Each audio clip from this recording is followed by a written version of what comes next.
These glasses on. Anyway, good morning. It's Wednesday. It is 8:30. It's a dreary day again. It's been a real dreary few days. It just never seems to get properly light, which is a bit frustrating. But anyway, had a busy couple of days. Yesterday, I did that yoga, which I really enjoyed. So I've booked for the next term. So another 6 weeks of it. So look forward to that. Although next week is half term, so there's none. I'm going to put a light on, show you what's going out today. Ooh. So we packed all the orders yesterday. So these are just ones that have come in overnight as such. And then obviously any that Bob and Court have got, they'll do separately. So I've got some of this Royal Doulton Wild Cherry stuff. We bought a whole box of it and I separated it into lots, and somebody's bought 3 lots, but the weight of those is quite something, and it's bowls and plates, so it's going to take a bit of placking, so that's going to be fun. One little lonely little car. I sold this handsome wall hanging. I don't know if that's something you'd have hanging on your wall. Little studio pottery jug, a Disney cap, a very nice bit of light reading, Attack on the Central Front, Soviet Tactics and Capabilities in the 1990s. Interesting reading there. That's the Almouth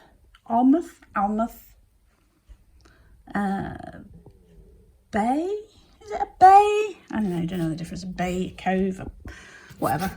And then at the car boot last summer, I bought a whole load of these sort of little cars, and I individually not individual, but I did them in little lots of 6, I think, or 4.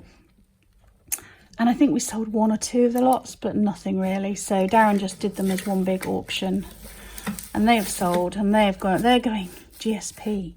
So I've got to pack the hell out of those. So that's another very long-winded job.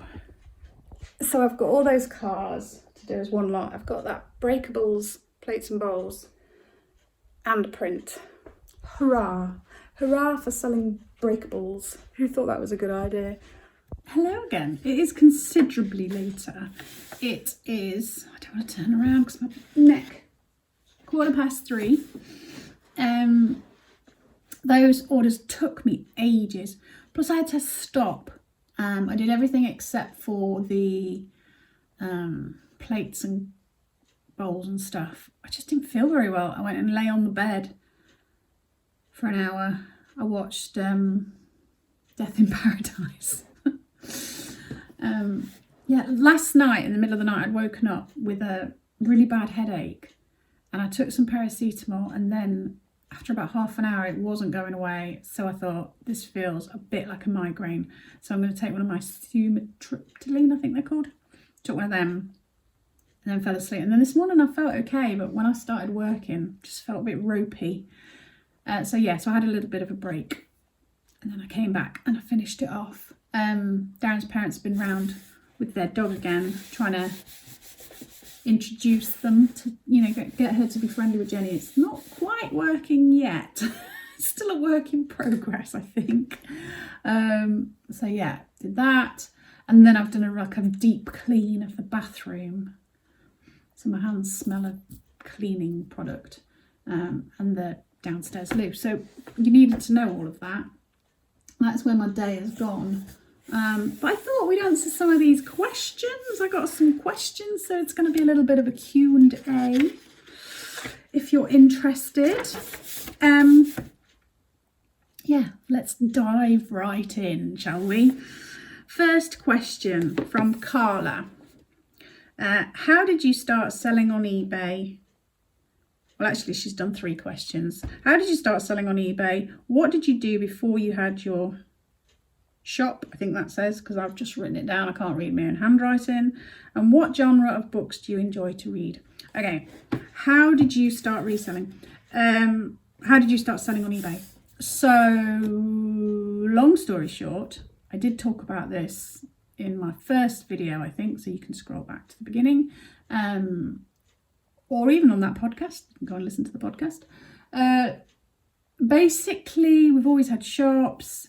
When I hit 40s-ish, I had a little bit of a dip in my mental health and I wasn't feeling great. And the shop that I was working in at the time wasn't that busy and it was driving me stir crazy. So I needed something else to do. So my husband suggested that we'd look into selling online, thinking of the art materials that we sold in the shop, selling those online. And then he started researching, found Nick Hills on YouTube, and the rest is history. It all just snowballed from there quite quickly. Yeah, so that's how I started selling on eBay.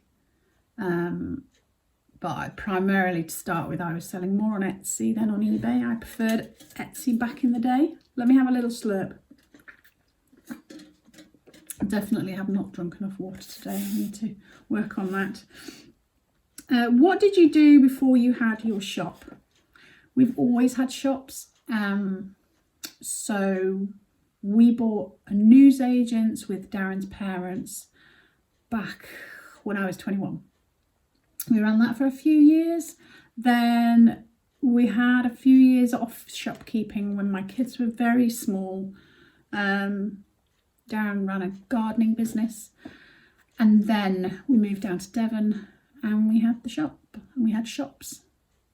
So shops has been our main thing of different sorts. So basically we had the newsagents in Lincolnshire, then we moved down to Devon and that was a newsagents when we took it on, and then it evolved into having shops selling art materials. I'm just summarising because otherwise these stories could go on and on and on and on. What genre of books do you enjoy to read? I like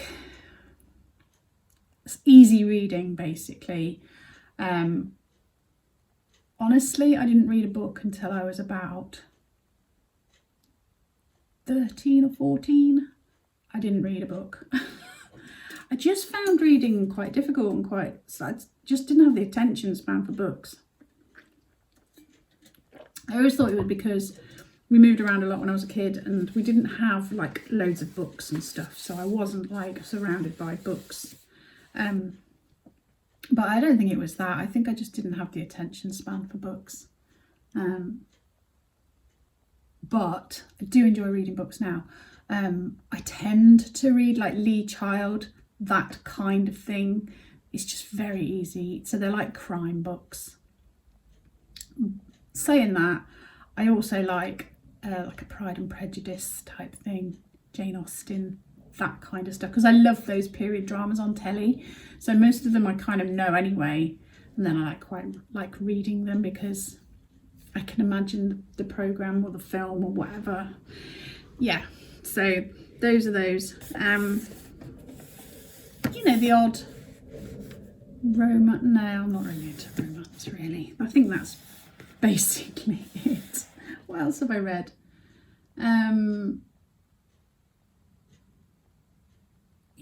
I tried to read a Terry Pratchett recently because I know that a lot of people say they're brilliant. I just couldn't get into it because there was too many unpronounceable names that I couldn't remember, and then I was just getting confused between characters and I just found it too frustrating. So easy reading basically. Alison, she said when you do like a work getting to know you, they often ask, what's one unusual fact or story about yourself? What would mine be? So mine would be that I can count to 10 in Chinese. Do you want me to do it? Right, you ready? 1、2、3、4、5、6、7。Any Chinese people, I apologise, but that is the extent of my Chinese. I think that's it. I don't have many unusual things about me. Carol asks, what made you decide to stop doing keto eating plan? Okay, so I never actually did keto. I did low carb, but I was quite strict, so it was verging on keto, I think. While I was doing it, I felt amazing, but I did struggle with constipation a little bit, and getting enough food, because with low carb and keto, you really have to plan ahead. You can't leave things till the last minute. And so say if we went out somewhere and we got home and I was hungry, I couldn't just have beans on toast or a sandwich, or you know what I mean, that kind of thing. So it was always having to plan ahead and do stuff, and that made it really difficult. So there was that side of it. And eggs, it's just too egg heavy. I don't mind an egg now and again, but they can quite often make me feel sick, so I can't eat a lot of eggs. And I found that with the low carb thing, it was egg heavy. So those are the main reasons. But there's still part of me that thinks, oh, I wish I could have stuck at it. I wish I could go back to it. But I just honestly feel like it's too restrictive. And the way my brain works, I have to get obsessed about something, otherwise it's not going to happen. So, yeah, I'm still kind of thinking that in the summer when we've got all our veggies growing, that I want to have a lower carb intake and I want to reduce my sugar. But I can't go down that full low carb thing because it's just too difficult. Too difficult. There's your reasonings. Diane. Do you have any siblings and are they in the local area? I have two older brothers. One lives in Nottinghamshire and one lives in Leeds. So not very close, but not too far away either. We're not the sort of siblings that live in each other's pockets. You know, we get on, but we're not like this. I think probably because we grew up separately when we lived abroad. So when I was 2, my family moved to Panama, and my brothers were sent to boarding school when they reached the age of 9, I want to say. I think that's right. So my eldest brother is 5 years older than me, and my other brother is 3 years older than me. So you can imagine they were away from me being quite young. And then they came back, I would have been maybe 10 or 11, 10 I think, 10 or 11, that kind of age. They came back from boarding school, and by then they were teenage boys who wanted nothing to do with the little sister. So it's not like we have shared memories so much of all of our childhood. Of course we spent like holidays together and that kind of thing, but a lot of the day-to-day stuff we didn't have shared memories. So that is that. Jacqueline asked, where did you grow up? Okay, this is right. So I don't know which countries I was in what order, but Abu Dhabi, Philippines, I think, but then Panama when I was 2, and we were there about 5 years. And while I was there, I went to an American school once I was of school age. And then, before that, I went to a Spanish-speaking nursery where I couldn't understand a word. Mum says I could understand it, but I never spoke Spanish, so I don't really know. Anyway, and then we came back to the UK for a little bit, and then we went to China for a little bit, and then we came back. And And after China, we sort of came back, but we didn't settle again until I was in the final year of primary school, which was when I would have been 10, you know, and that was in Nottingham, not far from Arnold. Yeah, and so I was there for my teenage years, and then I left Nottinghamshire when I was 21 when we bought the shop in Lincolnshire. So I was only actually in Nottingham for like 10 or 11 years. But that feels like home, if you know what I mean. How did you meet Darren? That was Jacqueline, but also KB606 asked a similar question. I met Darren on a diamond white night. I don't know if you've ever had a diamond white night. I wouldn't recommend it. It was 2 weeks before my 18th birthday, and I was out in a nightclub in Nottingham called The Irish, surrounded by all my student friends, and he came in with some of his friends, and I don't really remember an awful lot about that night, but he went away with a bit of chip paper with my name and number on it, and the rest is history. Have you had Jenny since she was a puppy? Yes, we have.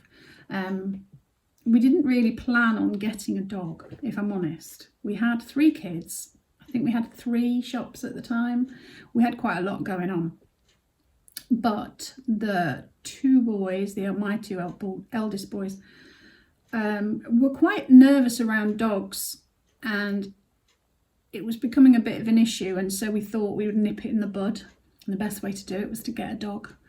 And we literally talked about it one day, said we think we need to get a dog, and my husband always had this thing with Jack Russells. He'd had a Jack Russell when he was younger, and then a customer, because we had a newsagents at the time where we would put adverts in the window, you know, postcards in the window, and the lady came in and said, oh, can you put this postcard in the window? And she was advertising Jack Russell puppies. So within a week of us talking about it, we'd already arranged to get Jenny, but it was a few weeks later when we got her. But the kids were very, very surprised because they didn't think that would happen. But it worked, because the kids were absolutely fine with dogs after that. And she's been the best dog, the bestest dog in the world. Right, Jilly asks, what's my favourite family member? Not going to say that, obviously. Favourite flower? Oh, that's a hard one. I like all the daisy-shaped flowers. So I love cosmos, I love heleniums, rudbeckias, echinaceas, daisies, all those sort of daisy-shaped flowers I really, really love. Even some of the dahlias, you know, the more plain ones rather than the fancy ones. Yeah, I love all of those. If I had to choose one, probably be echinacea, because I think they're beautiful. Art Lover asks, do you miss living in Devon? Not the whole house garden situation, because it's a very different situation, obviously, but as far as the diversity of scenery goes and the country villages. No, I don't actually miss Devon. I miss some of the people down there, but I don't miss Devon. I think I found that driving around Devon more difficult, more traffic, so much more traffic, narrow lanes with hedges, all of that. Yeah, I think Lincolnshire's got lots of beautiful places that it's just people don't know about it as much. I mean, there are some gorgeous places in Devon, don't get me wrong. There's some beautiful, you know, Branscombe and Beer and Salcombe and places like that are absolutely stunning, but they also get really, really busy. They're difficult to get to often. Yeah, and so no, I don't really miss it. I mean, we had 20 years down there, and so this is all new and all nice. So no, not really. I'm just enjoying a completely different lifestyle and everything now. Nanny Gino, who do you enjoy watching on YouTube? Ooh, who do I watch? It changes all the time. I go through real phases of like binge watching somebody and then not watching them for ages. At the moment, we're watching a lot of gardening ones because obviously that's new again to us. So Jessie, is he at 37 or 38? Anyway, Jessie, the gardening channel, she does a weekly vlog. She only does one a week, and it comes out on a Tuesday, and it's nearly an hour long, and there's no way that I would normally watch an hour long video, but hers are just, she's so good. She knows a lot, she's intelligent, and she knows a lot about gardening, but she also cinematically does her videos really nicely. So there is one channel. No Dig Norfolk Gardener again. I just find it entertaining and informative at the same time. So there's those. But yeah, I've gone through all phases of watching all different people. But at the moment, it's all about gardening, I think.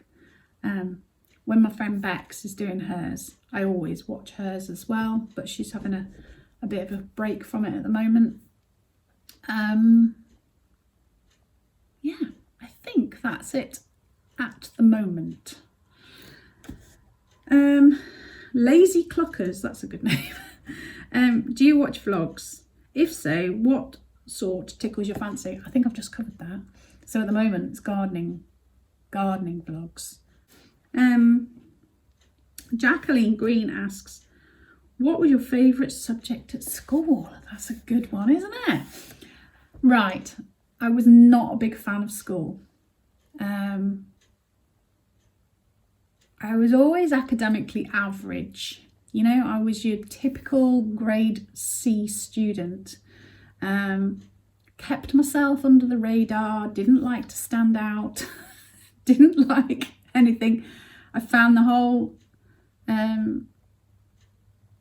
social side of school quite difficult. I never felt like I fitted in particularly well. I don't know whether it was my personality or the fact that because we'd moved a lot when I was younger, I wasn't used to making lasting friendships. I don't know. So in primary school, I always felt like I was behind, always felt like I was, never very good at primary school. I was always struggling. Not struggling, but I was just always behind everybody else. And then we did like our 11+ exam at the end of primary school. And I actually came third in the year because for some reason they told us. Yeah, and there was nobody more shocked than me, let's put it that way. And then secondary school, I found quite intimidating. Our secondary school was quite big. And yeah, I found it really quite intimidating. And some of the teachers were quite intimidating. So I think the subjects I enjoyed usually was to do with the personality of the teacher that was teaching it. So, I was never a big maths fan until the last couple of years. And I had a teacher called Mr. Hall, who I really liked. And he made maths good for me, so I really enjoyed maths at the end. Didn't enjoy English at all, although my English teachers were really nice, but it was all about essays and I can't write essays. I think I've told you before, my brain just will not write essays. That's why I struggled with my A-levels, because I did all right in GCSEs, I did bang average, but when I tried to do A-levels, it's all about essays and it all fell apart. Yeah, so English was a no-no for me. I did a subject called Design and Communication, which is like design and technology, I guess you'd call it.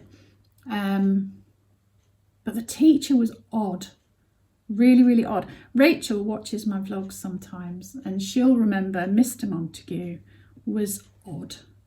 He would sometimes come to school in a karate kit and do karate chops, or he would do the splits at the front of the class. But he was also, I suppose you'd call it inappropriate now. Just, yeah. And on the first day of that, because it was one of the choices you took in, you know, when you had to decide what subjects you're going to do, it was one of the ones you had to choose. And on the first day that we started doing it, he said there was a class full of students. There was 3 girls and the rest were boys. And he said, girls are no good at this subject. I don't know why there's any girls in this room. So that was a good start. But I quite enjoyed it. You see, I always like doing a bit of art and fiddling about, but I'm from a family of arty people, and I was never as good as any of them, so I didn't feel like I could do art. Anyway, so he did various things that made me feel a little bit uncomfortable. For instance, coming up to my desk and putting his foot on my desk so his groin was head level. That was a bit uncomfortable. Fancy dress days, saying, oh, I wish you'd come as a St. Trinian, and yeah, just stuff like that. But I did get a B in that subject. I did all right, considering girls are no good at that subject. So yeah, though that was my whole school experience. Basically, it was all down to the teacher, whether I liked the subject or not. My most hated subject was French, because we had a teacher called, I think he was called Hassel, Mr. Hassel.